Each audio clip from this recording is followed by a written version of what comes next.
Hello friends, welcome to ஸ்வேஹிர் channel. இன்றைய நாள் அனைவருக்கும் நல்லதொரு நாளாக அமையணும்னு மனதார வேண்டிக்கிறேன். வெள்ளிக்கிழமை அதிகாலை என்னுடைய வேலைகளை ஒரு பாசிட்டிவான விளாகாக அந்த விளாக்லாம் கூட ஷேர் பண்ணியிருக்கேன். சேனல் வந்து புதுசாக பார்க்குறீங்க அப்படின்னா மறக்காமல் சப்ஸ்கிரைப் பண்ணிக்கோங்க. வீடியோ முழுதுமே பார்த்துட்டு உங்களுக்கு பிடிச்சிருந்துச்சின்னா சப்ஸ்கிரைப் பண்ணிக்கோங்க. லைக் கொடுத்துட்டு எப்போதும் போல் சப்போர்ட் பண்ணுங்கள்.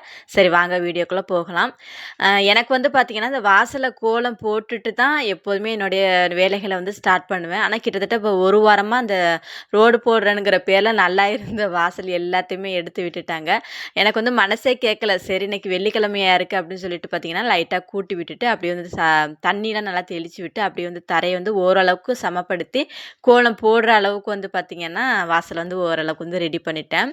அந்த வீட்டுக்கு வந்து பார்த்திங்கன்னா நம்ம வாசலை கோலம் போட்டுட்டு அதன் பிறகு நம்மளோட வேலைகளை செய்யும் பொழுது அடிக்கடி நம்ம பார்ப்போம் இல்லையா, வாசலையும் நம்ம பார்ப்போம் இல்லையா, கோலம் போடாத அன்னைக்கு ஏதோ ஒரு வெறுமனே அந்த வாசல் வந்து விட்டு வைக்கும் பொழுது எனக்கு வந்து ஏதோ மாதிரி நெகட்டிவாக இருக்கிற மாதிரி ஃபீல் ஆணுச்சு. அதனால தான் இன்றைக்கி வந்து அந்த வேலைகள் காலையில் வந்து எப்போதும் உங்கள் கூட நான் கோலம் போட்டு வீடியோ ஷேர் பண்ணுவேன் இல்லையா, அந்த மாதிரி இன்றைக்கி வந்து கோலம் போட்டிருக்கேன். கோலமே நல்லா இருக்கா இல்லையான்னு சொல்லிட்டு வந்து சொல்லுங்கள். ஏன்னா அந்த தரையில் வந்து சமப்படுத்தி போடவே முடியலை. கல் வந்து சின்ன சின்ன கல்லாக அப்படி நிறைய வந்து இருக்குது.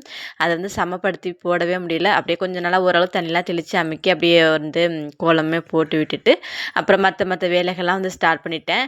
ஏன்னா நம்ம வீட்டுக்குள்ளே இருந்துட்டு வெளியில் வந்து பார்க்குற ஒரு இடம்னு பார்த்திங்கன்னா அந்த வாசல் தான். அப்படிங்கிற பொழுது அது எப்போதுமே வந்து எனக்கு அந்த கோலம் போட்டு பார்க்கும்பொழுது ரொம்ப பாசிட்டிவாக இருக்கிற மாதிரி ஃபீல் ஆகும். இன்றைக்கி வந்து அந்த வேலையை வந்து ஸ்டார்ட் பண்ணிவிட்டு அழகாக வந்து பார்த்திங்கன்னா அப்புறம் துளசி மாடத்துக்கிட்ட வெள்ளிக்கிழமை நாட்களில் மேக்ஸிமம் துளசி மாடத்துலேருந்து கீழெல்லாம் இறக்கி வச்சுருவேன். வெள்ளி செவ்வாய் நாட்களில்.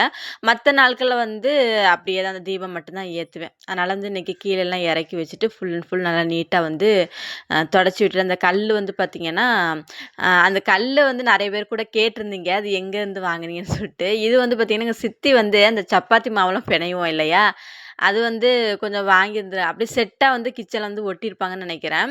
இதில் வந்து கொஞ்சம் எக்ஸ்ட்ரா இருக்குன்னு சொல்லி கொடுத்து விட்டுருந்தாங்க. நான் யூஸ் பண்ணுவேன்னு சொல்லிட்டு. எனக்கு வந்து நம்ம எப்போ ஆடிக்கு ஒரு தடவை அம்மாசிக்கு ஒரு தடவை தான் அந்த சப்பாத்தி மாவுலாம் வந்து போடுறது. சப்பாத்தி மேக்ஸிமம் போடுறது கிடையாது, பூரி தான் அதிகமாக வந்து போடும். அதனால் வந்து சரி வேஸ்ட்டாக இருக்குன்னு சொல்லிட்டு இந்த சைடு வந்து பார்த்திங்கன்னா கல் நல்லாயிருக்கும் பார்க்குறதுக்குமே. அந்த பிளாக் கலரு அந்த அந்த டைல்ஸ் மாதிரிக்கே உள்ளது பார்த்திங்கன்னா நல்லா கோலம் போடுறதுக்குமே நல்லா சூப்பராக தெரியும். அப்படிங்கிறதுக்காக நான் வந்து அப்படியே செட் பண்ணி வச்சுட்டேன்.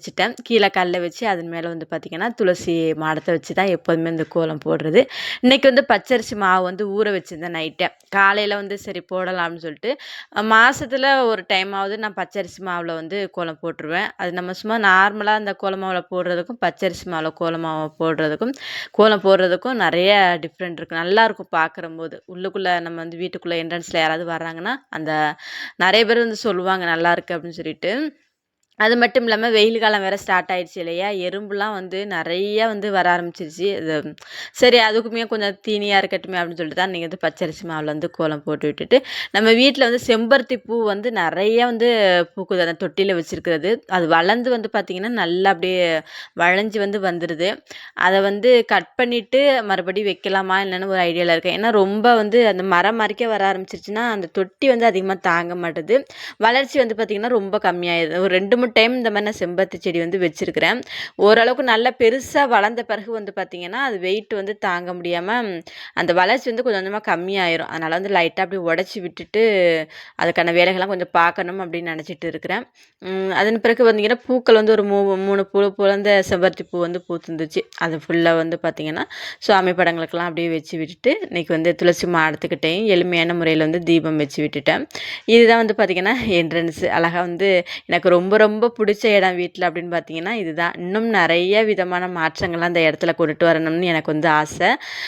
வரக்கூடிய விளாக்லலாம் கூட வந்து நான் ஷேர் பண்ணுறேன். தீபம்லாம் வச்சு முடிச்சுட்டு வந்து பார்த்திங்கன்னா அந்த சைடு நிலைவாசல் பக்கத்தில் வந்து அழகாக தொடச்சி விட்டுட்டு நிலைவாசலில் வந்து வெள்ளிக்கிழமை மேக்ஸிமம் வந்து எப்போதுமே நல்லா மங்களகரமாக மஞ்சள் குங்குமம்லாம் வச்சுட்டுட்டு கோலம் போடுறது. அது இன்றைக்கி பச்சரிசி மாவு வந்து மேக்ஸிமம் வந்து பச்சரிசி மாவு ஊற வச்சுட்டேன்னா நிலைவாசல் வந்து எப்போதுமே கோலம் போட்டுருவேன். நம்ம வீட்டில் வந்து பார்த்திங்கன்னா சின்ன குழந்தைங்கள்லாம் இருக்கிறாங்கன்னா ஒரு சிஸ்டர் கேட்டிருந்தாங்க, அக்கா உங்கள் வீட்டில் வந்து கொஞ்சம் அந்த கிளாஸ் ஒர்க்கு ஐட்டம்ஸ்லாம் நிறையா வச்சுருக்கீங்க, சின்ன குழந்தைங்கள் வந்து உடச்சிட மாட்டாங்களான்னு சொல்லிட்டு கேட்டிருந்தீங்க. மேக்ஸிமம் வந்து பார்த்திங்கன்னா தம்பியாக இருக்கட்டும் பாப்பாவாக இருக்கட்டும் அது எதுவுமே வந்து பண்ண மாட்டாங்க. சின்ன வயசுலேருந்து நம்ம சொல்லி சொல்லி வளர்த்தோம்னு வச்சுக்கோங்களேன், அது வந்து ஓரளவுக்கு அவங்க வந்து அந்த உடைக்கிற வேலைகள் அது மாதிரி கோலத்தை அழிக்கிற வேலைகள் அதெல்லாம் பார்க்க மாட்டாங்க. அதனால் சின்ன வயசுலேருந்து சொல்லி சொல்லி அப்படியே பழகிறதெல்லாம் எடுக்கக்கூடாது சாமி அப்படின்னு சொன்னோம்னா அதெல்லாம் வந்து எடுக்கவே மாட்டாங்க. தம்பிக்கு வந்து பார்த்திங்கன்னா இப்போ 3 வயசு ஆகுதுன்னா இன்ன வரைக்குமே அவன் அந்த மாதிரி இந்த உடைக்கிற வேலைகள்லாம் எதுவுமே பார்த்தது கிடையாது. எவ்வளோ பெரிய கிளாஸ் ஒர்க்கு வீட்டில் அந்த திங்ஸ் வச்சுருந்தாலுமே அவன் வந்து அவனோட வேலைகள் தான் பார்ப்பானே தவிர அது அதிகமாக வந்து சேட்டை பண்ண மாட்டான். அதனால் வந்து கொஞ்சம் பயம் இல்லாமல் அந்த மாதிரி திங்ஸ்லாம் வந்து வாங்கி வைக்கலாம். ஒரு சிஸ்டர் கேட்டாங்க, புத்தர் சிலைலாம் வச்சுருக்கீங்களாக்கா உங்கள் வீட்டில் சின்ன பசங்கள்லாம் இருக்காங்களே உடச்சிட மாட்டாங்களான்னு.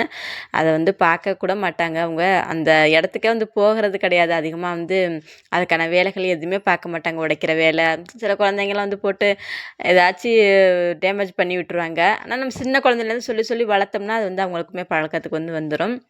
அந்த சிஸ்டர் கேட்ட கமெண்ட்ஸுக்குமே ரிப்ளை வந்து சொல்லிடுறேன். அப்புறம் வந்து பார்த்திங்கன்னா மாவிளை தோரணம் கட்டி ரொம்ப நாளாச்சு. சரி முன்னாடி வெயில் காலத்துக்கு முன்னாடி வந்து பார்த்திங்கன்னா அந்த இலைகள்லாம் நிறைய வந்து கொட்டி போய் பூச்சி அரிச்சு போய் இருந்துச்சு. அதனாலேயே எடுக்கிறது கிடையாது. இப்போ வந்து மாம்பழ சீசன் வந்து ஸ்டார்ட் ஆக போகுது இல்லையா, இலைகள் வந்து பார்த்திங்கன்னா நல்லா புது புது இலையாக விட்டுருந்துச்சு. நம்ம வீட்டு பக்கத்துலேயே தான் இருக்குது மாமரம், பெரிய மாமரமாக இருக்கும், மாங்காய்லாம் நிறைய வந்து இருக்கும். அதுலேருந்து வந்து பார்த்திங்கன்னா இலைகளை எடுத்துகிட்டு வந்துட்டு அப்படியே வந்து நிலைவாசல் பக்கத்துக்கும் வெளியில் வந்து பார்த்திங்கன்னா அந்த என்ட்ரன்ஸ்லேயும் வந்து சின்னதாக வந்து மாவிளை தோரணம் வந்து கட்டிவிட்டேன். அப்புறம் கீதாதேவி சிஸ்டர் வந்து அடிக்கடி கேட்டுகிட்டே இருக்கீங்க, அந்த பேக்ரவுண்டு மியூசிக் வந்து எப்படி சிஸ்டர் நீங்கள் வந்து வைக்கிறீங்க அப்படின்னு சொல்லிட்டு. இப்போ வந்து இன்னொரு மொபைல் இருந்துச்சுன்னா நான் ஷார்ட்ஸில் கூட சொல்லி காமிச்சிடுவேன் சிஸ்டர். எனக்கு வந்து அந்தளவுக்கு வந்து டெக்னாலஜி நாலேஜ்லாம் எனக்கு அதிகமாக தெரியாது. சில பேர் அந்த ஸ்க்ரீன்ஷாட்லாம் மாதிரிலாம் எடுத்து போட்டு விடுவாங்களே எப்படி இப்படி டவுட்லாம் அதெல்லாம் தெரியாது. இப்போ நீங்கள் வந்து ஒரு மியூசிக்கை வந்து டவுன்லோட் பண்ணி கேலரி பேஜில் வச்சுருக்கிறீங்க அப்படின்னா வீடியோ நீங்கள் எடிட் பண்ணிவிட்டு அதில் எப்படி ஜாயின் பண்ணுறீங்கன்னு கேட்டிருந்தீங்க இல்லையா, மேலே வந்து அப்படியே சிம்பிள் அந்த இசை நம்ம மியூசிக் சிம்பிள் மாக்கி இருக்கும் இல்லையா, அதை டச் பண்ணினீங்கன்னா மியூசிக்னு சொல்லிட்டு வரும். அதை மியூசிக்கை வந்து நீங்கள் கிளிக் பண்ணினீங்கன்னா நம்ம என்ன வீடியோ சாங்கு வச்சுருக்குறோமோ அதை வந்து நீங்கள் கிளிக் பண்ணி இதில் வந்து ஜாயின் பண்ணிக்கலாம். நான் இன்னொரு டைம் என்னுடைய ஹஸ்பண்ட் வந்து ஊருக்கு வந்திருந்தாங்க, வீட்டுக்கு வந்திருந்தாங்க அப்படின்னா அவங்களோட மொபைலை நான் உங்களுக்கு வந்து சொல்லி காமிக்கிறேன். எனக்கு அந்தளவுக்கு வந்து டெக்னாலஜியாக அந்த மாதிரி சொல்ல தெரியாது. அந்த சிஸ்டர் வந்து கேட்டுக்கிட்டே இருந்தீங்க, ரிப்ளை என்னால் கொடுக்கவுமே முடியலை. சரி அடுத்த தடவை வந்து அவங்க வந்தாங்கன்னா கண்டிப்பாக உங்களுக்கு வந்து நான் சொல்லி காமிக்கிறேன். அப்புறம் இன்னொரு சிஸ்டர் வந்து கேட்டிருந்தீங்க, பிரம்ம முகூர்த்த பூஜை எப்போ நீங்கள் ஸ்டார்ட் பண்ண போகிறீங்க அப்படின்னு சொல்லிட்டு. கூடிய சீக்கிரமே நம்ம தெரு ரோடெலாம் போட்டுட்டாங்கன்னா கண்டிப்பாக உங்களுக்கு வந்து கோலம் போட்டுட்டு அப்புறம் வந்து பிரம்ம முகூர்த்த பூஜை வந்து ஸ்டார்ட் பண்ணிட வேண்டியதான். அப்புறம் வந்து பார்த்திங்கன்னா கொஞ்சம் பூஜை வேலைகள் ஸ்டார்ட் பண்ணுறதுக்கு முன்னாடியே வந்து குக்கரில் வந்து பார்த்திங்கன்னா பொங்கலுக்கான வேலைகளை வந்து வச்சு விட்டுட்டேன். ஏன்னா டைம் ஆயிரும், பசங்களுக்கெல்லாம் சாப்பாடு கொடுக்கணும் அப்படிங்கிறதுனால அந்த வேலைகளை கொஞ்சம் வந்து பச்சரிசிலாம் கரைஞ்சி அதன் கூட கொஞ்சம் மஞ்சத்தூள், இஞ்சி, பச்சை மிளகாய் அப்படியே கட் பண்ணி குக்கரில் வந்து ஒரு 2 விசிலுக்கு வந்து போட்டுட்டு அப்படியே வந்து சாம்பிராணி தூபம்லாம் வீடு புழுக்க வந்து காட்ட ஆரம்பிச்சிட்டேன். தம்பி பையன் வந்து பார்த்திங்கன்னா நான் சாமி கும்பிட உடனே வந்து அவனுமே வந்துட்டான். அதோட வந்து எனக்குமே ரொம்ப சந்தோஷமாச்சு. நான் கூப்பிடவே இல்லை, டக்குன்னு அந்த சாம்பிராணி தூபம் இந்த வாசம் போட்டதோட வந்து பார்த்திங்கன்னா அவனுமே சாமி கும்பிட வந்துட்டான். வீட்டில் இருக்கக்கூடிய பெண்கள் நம்ம எப்போதுமே வந்து நம்மளுடைய எண்ணத்தை எப்போதுமே நம்ம பாசிட்டிவாக வச்சுக்கணும். வீட்டில் இருந்தோம்னா எப்போதுமே நைட்டியை போட்டுக்கிட்டு வீட்டு வேலை மட்டும் தான் பார்த்துக்கிட்டே இருக்கணும் அப்படின்னு கிடையாது. நம்ம கொஞ்சம் அழகாக நம்ம எப்போதுமே வச்சுக்கணும். பாசிட்டிவான விஷயங்கள் நிறைய வந்து பண்ணணும். நம்மளுடைய மனசை எப்போதுமே சந்தோஷமாக வச்சுக்கிறதுக்கு வந்து பார்த்திங்கன்னா வீட்டில் வந்து சின்ன சின்ன நிறைய விதமான பாசிட்டிவான மாற்றங்கள் எப்போதுமே நம்ம கொண்டுட்டு வந்துகிட்டே இருந்தோம்னா அது நல்ல ஒரு மாற்றத்தை நம்ம லைஃப்பில் வந்து கொண்டுட்டு வந்து கொடுக்கும். முடிஞ்ச அளவுக்கு நம்ம பூஜை செய்யக்கூடிய நாட்களில் வந்து இந்த சாரீ இல்லைனா வந்து சுடி இந்த மாதிரி வந்து போட்டுக்கலாம். போடும்போது பார்த்திங்கன்னா இன்னுமே நம்ம வந்து கொஞ்சம் இந்த பாசிட்டிவ் எனர்ஜி அதிகமாக இருக்கிற மாதிரி ஃபீலாக இருக்கும். நிறைய நீங்கள் வந்து ஃபீல் பண்ணி பாருங்கள், நைட்டி போட்டுக்கிட்டு நம்ம பூஜை பண்ணுறதுக்கும் சுடிதார் இந்த மாதிரி நம்ம பாரம்பரியமான சாரீ கட்டிட்டு நம்ம வந்து பூஜை பண்ணுறதுக்கும் நிறைய டிஃப்ரெண்ட் ஒரு கான்ஃபிடென்ட் நமக்கு வந்து கிடைக்கும். அதனால் நம்ம எப்போதுமே வீட்டில் தான் இருக்கிறோம், வெளியிலலாம் வேலைக்கு போகலை அப்படின்னு சொல்லிட்டு நம்மளை வந்து எப்போதுமே வந்து கொஞ்சம் நெகட்டிவாக வந்து வச்சுக்கவே கூடாது. எப்போதுமே நம்ம வேலைக்கு போனோம்னா எப்படி ஆக்டிவிட்டியாக சுறுசுறுப்பாக இருப்போம், அந்த மாதிரிக்கு நம்ம பாசிட்டிவாக வச்சுக்கிட்டோம்னா நமக்குமே மைண்டு ரொம்ப சந்தோஷமாக இருக்கும். அதன் பிறகு வந்து பார்த்திங்கன்னா இன்றைக்கி பொங்கலுமே வச்சு விட்டுட்டு அப்படியே பாப்பா தம்பிக்கெலாம் வந்து கொடுத்துட்டேன். கொஞ்சம் டைம் ஆயிடுச்சு அப்படிங்கிறதுனால அவசர அவசரமாக எல்லா வேலையுமே பார்க்க வேண்டியிருந்துச்சு. பொங்கலுக்கு வந்து பார்த்திங்கன்னா கடைசியில் வந்து கொஞ்சமாக நெய் விட்டு அதன் கூட ஜீரகம், மிளகு, கருவேப்பிலை எல்லாமே போட்டு நல்லா தாளித்து விட்டுட்டேன். ஓகே ஃப்ரெண்ட்ஸ், எனக்கு விலாக் வந்து அவ்வளோதான். விலாக் வந்து பிடிச்சிருக்குன்னு நம்புகிறேன். என்னுடைய அன்றாட வேலைகளை உங்க கூட வந்து ஷேர் பண்ணுறேன். பிடிச்சிருக்குன்னு நம்புகிறேன். நன்றி, வணக்கம்.